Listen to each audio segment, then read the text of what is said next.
Deputy collector के साथ झूमाझटकी और गाली गलौज, पति पत्नी पर हुआ केस दर्ज। अवैध गुमटी भी हटाई गई। खबर मंदसौर से है। डिप्टी कलेक्टर के साथ किसी बात को लेकर झूमाझटकी और गाली गलौज की गई। आरोपी पति पत्नी की अवैध गुमटी को हटाते हुए पुलिस ने विभिन्न धाराओं में प्रकरण भी दर्ज किया है। मिली जानकारी के अनुसार मंदसौर डिप्टी कलेक्टर अरविंद माहौर मतगणना कार्य को लेकर पिपलिया मंडी की तरफ जा रहे थे। इसी दौरान राज्य मार्ग स्थित होमगार्ड के पास में एक बाइक सवार अनियंत्रित और लापरवाही पूर्वक बाइक चलाकर गुजर रहा था। उन्होंने उसे रोककर समझाइश दी। इस दौरान वहां मौजूद गुमटी में बैठे हुए मनोहर रामदेव और उसकी पत्नी पहुंची। डिप्टी कलेक्टर के साथ झूमाझटकी कर गाली गलौज की गई। बाद में डिप्टी कलेक्टर बाईडी नगर थाने पहुंचे। यहां मारपीट सहित ST/SC एक्ट की धाराओं में प्रकरण भी दर्ज कराया। पुलिस ने कार्रवाई करते हुए सबसे पहले आरोपी की अवैध गुमटी को हटाया गया।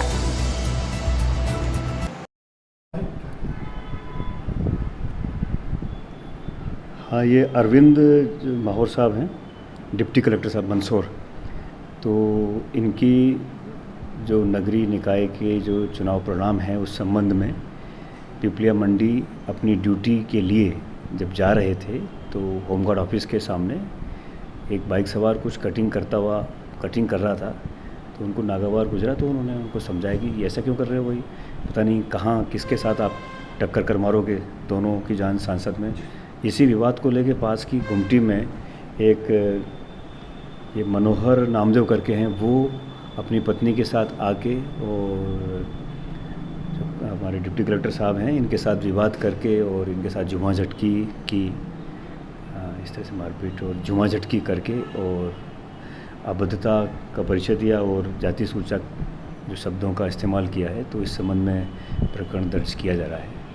क्या धारा लगेगी इसमें? 353 है, 332 है, मारपीट है, 506, 323 की धारा है और SC/ST एक्ट में भी इसको पंजीबद्ध कर रहे हैं।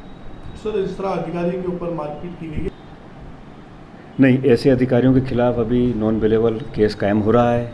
दूसरा, उनकी जो गुमटी अवैध थी तो उसको भी हटा दिया गया है।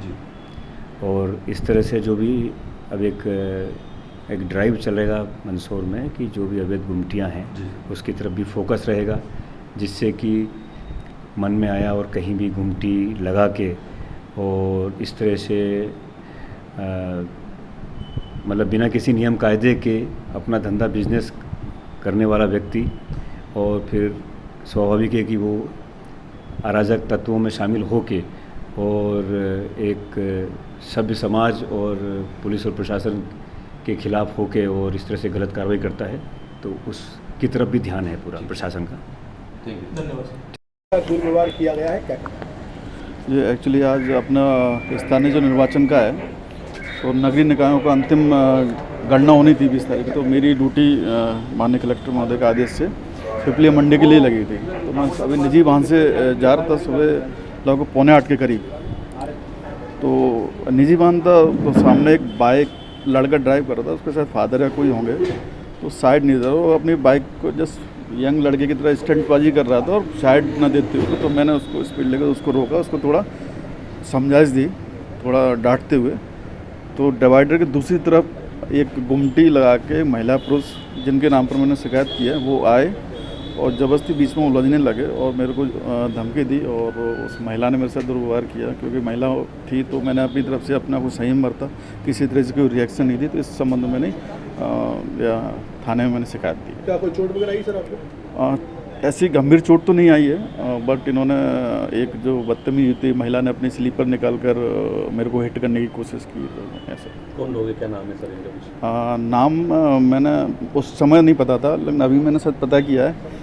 सरनेम मुझे पता, नामदेव करके कुछ हैं, मुझे एग्जैक्ट नाम नहीं पता। क्या सर ऐसे लोगों पर कठोर कार्रवाई की मांग है आपकी? एक्चुअली सबसे पहली बात तो चाहे ऐसे वैसे कैसे भी हों, सभी लोग नियम से पाबंद हैं।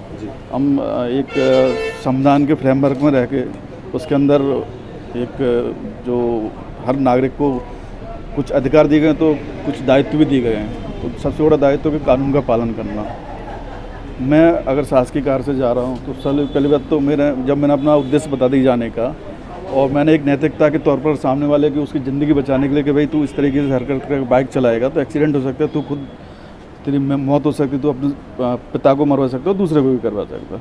तो मैंने उसको समझा रहा था, तो बीच में कभी नियम नहीं तोड़ना चाहिए। तो और इस तरीके के बिल्कुल आपका कहना है कि इन पर कठोर से कठोर कार्रवाई होनी चाहिए, क्योंकि सज़ा का 2 उद्देश्य रहते हैं कि जिसने अपराध किया उसको तो उसका पनिशमेंट भुगतना ही पड़ता है, साथ ही साथ समाज में एक मैसेज भी जाता है कि अगर हम भी इस तरीके का कृत्य करेंगे तो हमें भी सज़ा मिलेगी।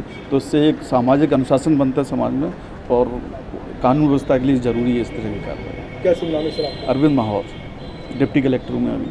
Thank you. सब्सक्राइब करें माय यूट्यूब चैनल जनमत न्यूज मंसूर, ताकि आपको मिल सके लेटेस्ट अपडेट। साथ ही बेल आइकॉन दबाना ना भूलें। खबर चाहे राजनीति की हो या हो सामाजिक या हो घटना दुर्घटना की, बात चाहे भ्रष्टाचार की हो या जनता से जुड़े मुद्दे की हो या हो कानून व्यवस्था की, हम बात करेंगे आपके शहर की, मंदसौर जिले की हर खबर सिर्फ जनमत न्यूज पर। देखिए जनमत न्यूज की ये सनसनीखेज खबरें।